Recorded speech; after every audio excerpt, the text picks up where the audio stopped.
Graça e paz a todos. Hoje vamos falar a respeito da vinda do Senhor Jesus Cristo. Antes vamos fazer uma oração pedindo a Deus que nos ajude nessa pregação, nessa mensagem. Oremos. Nosso Deus e Pai de grande misericórdia, te pedimos ao Senhor por misericórdia que nos ajude nessa pregação dessa palavra, dessa mensagem bíblica, que a Tua palavra seja transmitida de forma clara, objetiva, cristocêntrica, e que seja uma palavra expositiva, a qual todos possam acompanhar, e todos aqueles que chegarem a ouvir essa pregação, essa mensagem, que venham ser impactados pelo Evangelho, que venham entender a obra redentora do Senhor Jesus Cristo na cruz, que possam ser cristãos bíblicos verdadeiramente, que possam entender a Tua santa vontade. Assim te pedimos e fazemos essa oração e levamos a Ti. Em nome de Jesus Cristo. Amém.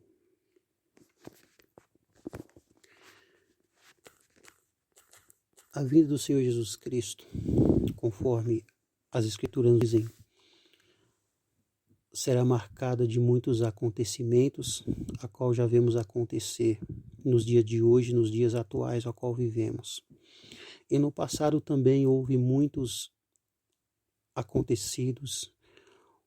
No passado também houve muitas e muitas cenas a qual testificam que a Bíblia, a palavra de Deus inerrante, ela já relata o que aconteceu, o que acontece e o que acontecerá futuramente neste mundo. Sabemos que a nossa vida terrena aqui, ela é passageira. Sabemos que todos nós do pó vimos, do pó ao pó voltaremos, como diz as Escrituras. E sabemos nós como cristãos, como os filhos de Deus verdadeiramente, como eleitos, sabemos que o evento mais importante que a Bíblia relata, que as Escrituras nos falam, é que o Senhor Jesus Cristo ele virá em nuvens de glória, ele levará a tua igreja, os salvos. Em outras palavras, também podemos dizer que a volta do Senhor Jesus Cristo, muitos ainda não acreditam, muitos que não entenderam o Evangelho, muitos que ainda não aceitaram o Senhor Jesus Cristo como seu único e suficiente Salvador, muitos que ainda rejeitam a obra redentora da cruz, uns por ignorância, outros por ter a mente cauterizada em falsas doutrinas, em falsos ensinos, outros simplesmente são totalmente incautos, são totalmente afastados verdadeiramente do Evangelho.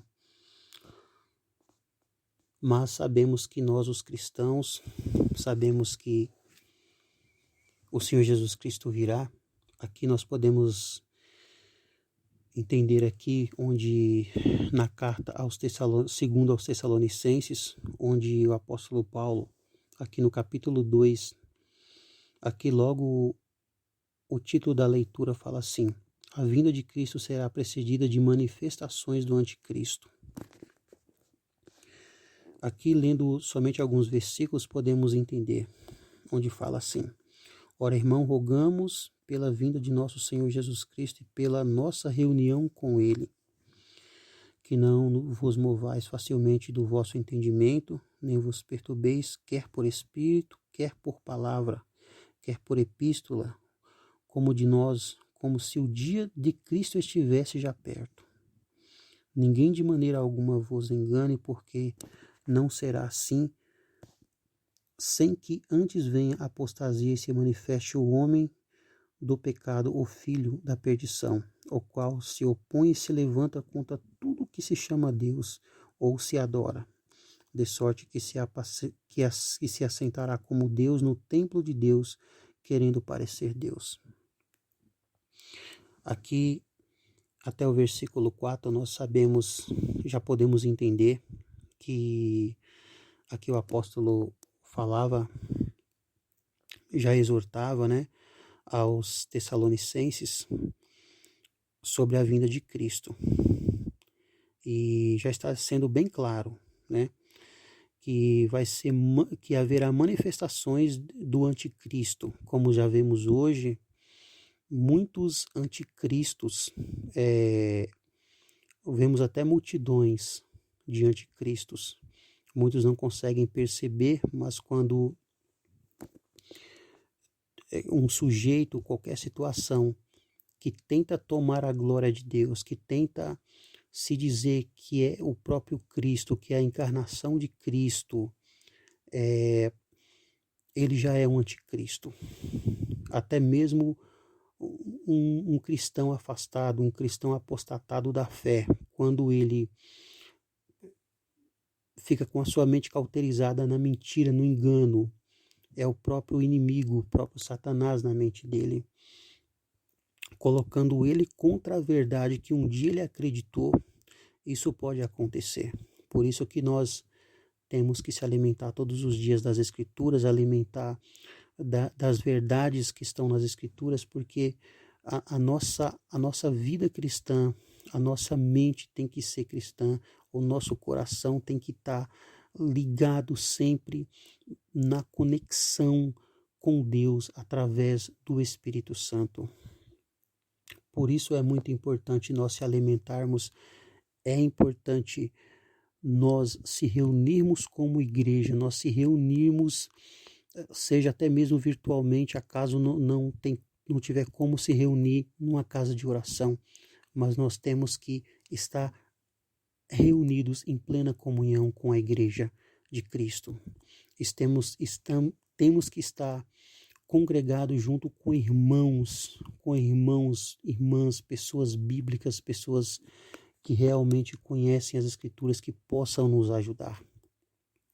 Tomamos cuidado também com as falsas doutrinas, com os falsos mestres, com os falsos pastores, com os falsos pregadores, que sabemos que nos dias de hoje ainda tem muitos e muitos ainda surgirão. Algum desses falsos, eles podem sim se converter a Cristo, eles podem conhecer o Evangelho, eles podem se entregar para Cristo e ter a sua vida, a tua mente, o teu coração transformado, convertido ao Evangelho verdadeiro.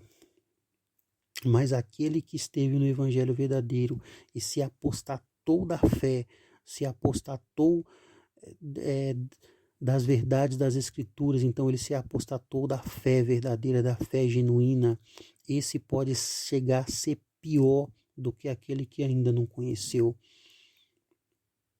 A Bíblia nos relata isso claramente. Então sabemos que, por mais que nós queiramos não entender, queiramos não aceitar, aqui como diz aos Tessalonicenses, na segunda epístola que o apóstolo Paulo escreveu aos Tessalonicenses, ele já deixou bem claro, nós nem lemos aqui o capítulo inteiro, mas nós já conseguimos entender o quão sério é essa carta que o apóstolo Paulo escreveu segundo aos Tessalonicenses. Podemos ver também aos Gálatas, na carta aos Gálatas, onde no capítulo 1, versículo 8, ele falou assim, o apóstolo Paulo também escreveu na carta aos Gálatas, que ele disse, se alguém vos anunciar outro evangelho, que não seja esse que vos já tenha anunciado, seja anátema, ou seja maldito, né? Porque o apóstolo Paulo anunciava o evangelho do Senhor Jesus Cristo. Ele passou por todo esse povo, por todas essas igrejas, exortando. Ele passou ali como um apóstolo, como genuíno de Cristo. Ele foi escolhido por Deus para essa missão.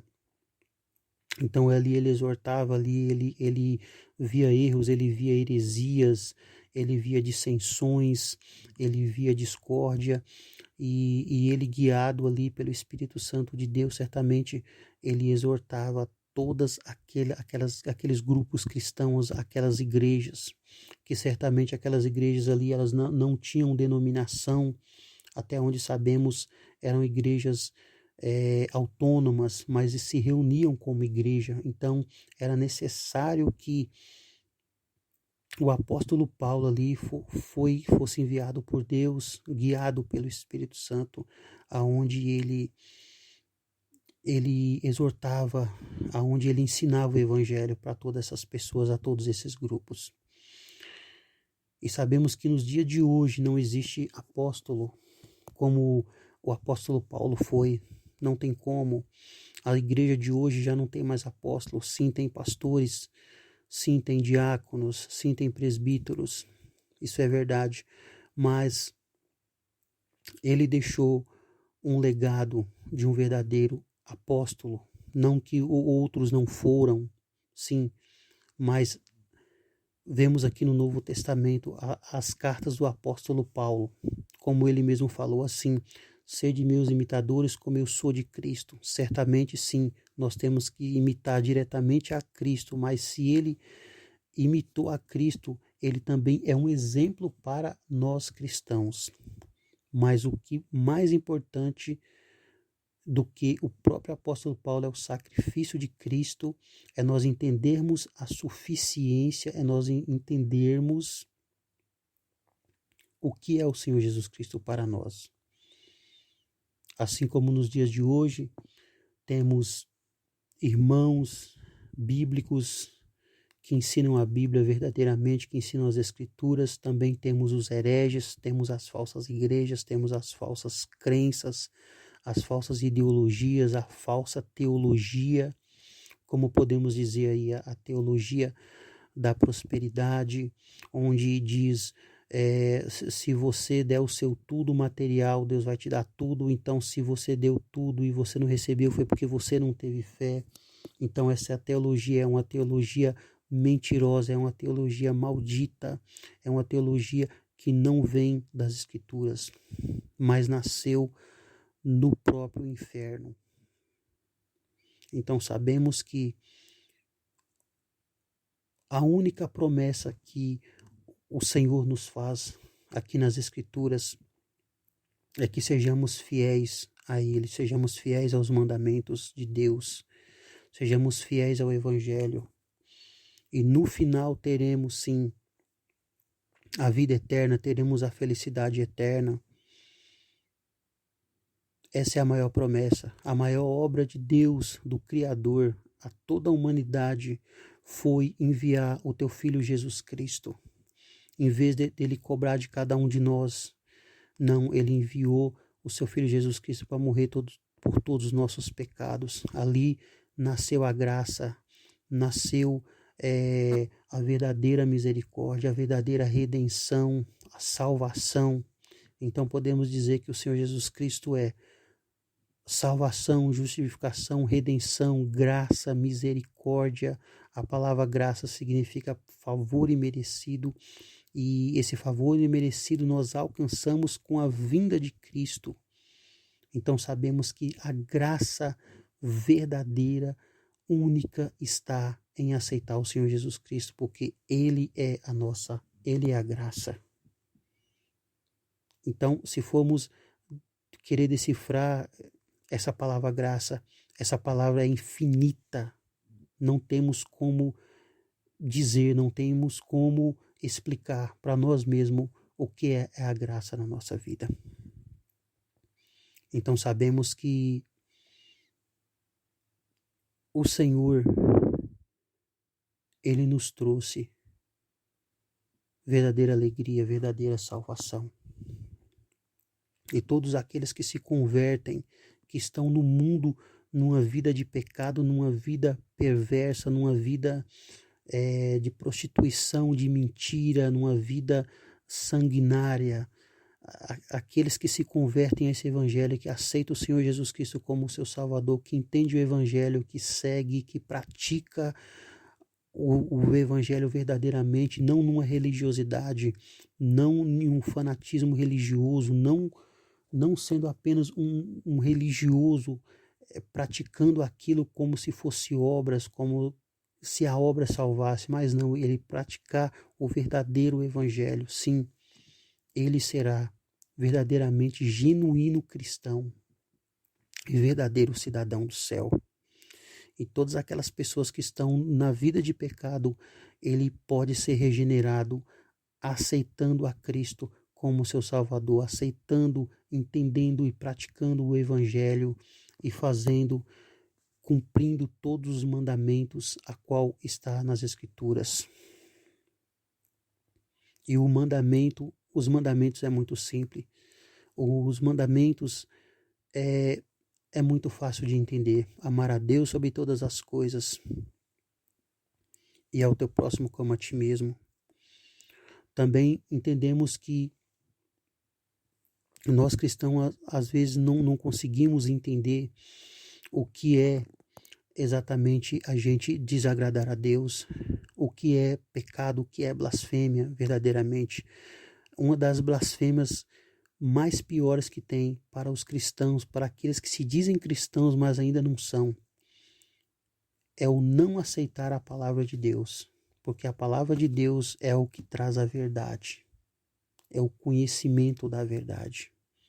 Mesmo que não podemos conhecer a Bíblia do primeiro livro até o final, mas podemos sim entender o Evangelho de forma simples, tendo uma vida de oração, tendo uma vida de leitura das Escrituras diária, aprendendo do Senhor através do Espírito Santo.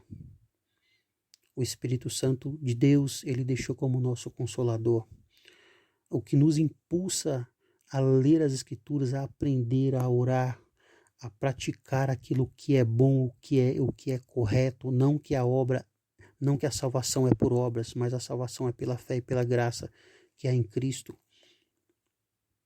Mas a nossa vida é transformada, nós não temos mais maus hábitos, vícios, maus costumes, maldizeres, palavras torpes na nossa boca, porque a nossa vida é realmente transformada pelo Espírito Santo quando entendemos o Evangelho, quando entendemos a vontade de Deus, como entendemos a graça, quando entendemos que somos pecadores, que sempre seremos pecadores, quando entendemos também o pecado original, quando entendemos que temos que redimir todos os dias, quando entendemos que temos que nos regenerar, temos que largar o velho homem, os velhos costumes, as velhas falácias, as heresias, as mentiras, as guerras, as porfias, a avareza, a mentira, tudo aquilo que nos afasta de Deus, temos que despojar da nossa vida.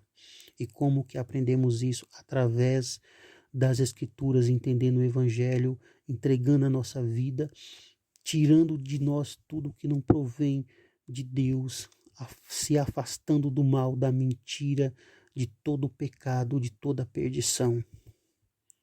Assim haverá transformação, assim haverá na nossa vida verdadeira conversão a Cristo. Seremos cristãos verdadeiramente. Então a palavra de Deus ela é clara, ela é objetiva, ela é direta a todos nós cristãos. Ela nos exorta, ela nos corrige, ela nos ensina, ela nos liberta somente de lermos a palavra de Deus de coração aberto, querendo realmente aprender o que é o Evangelho do Senhor Jesus Cristo.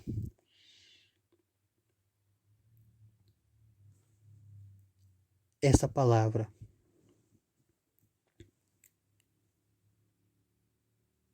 vai com certeza chegar a muitas pessoas e muitas pessoas vão aprender, vão entender, mesmo que tenha que ouvir e ouvir de novo, não há problemas quanto a isso, porque todos nós estamos aprendendo. Todos os dias nós somos meros e meros alunos. Nós temos sempre que aprender aonde? Com o Senhor, que é manso e é humilde, aonde temos que buscar a fonte do conhecimento na oração, na leitura das Escrituras. Então, que entendemos essa palavra e guardemos no nosso coração.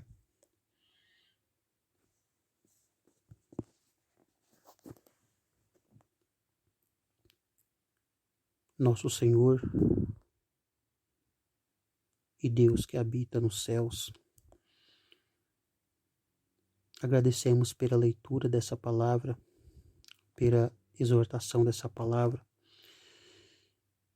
que ela fique guardada no nosso coração, que ela fique na nossa mente, que podemos praticar, que podemos não só ouvir, mas praticar a Tua palavra e entender o Teu Evangelho. Agradecemos por mais essa leitura, por mais essa pregação. Em nome de Jesus Cristo. Amém.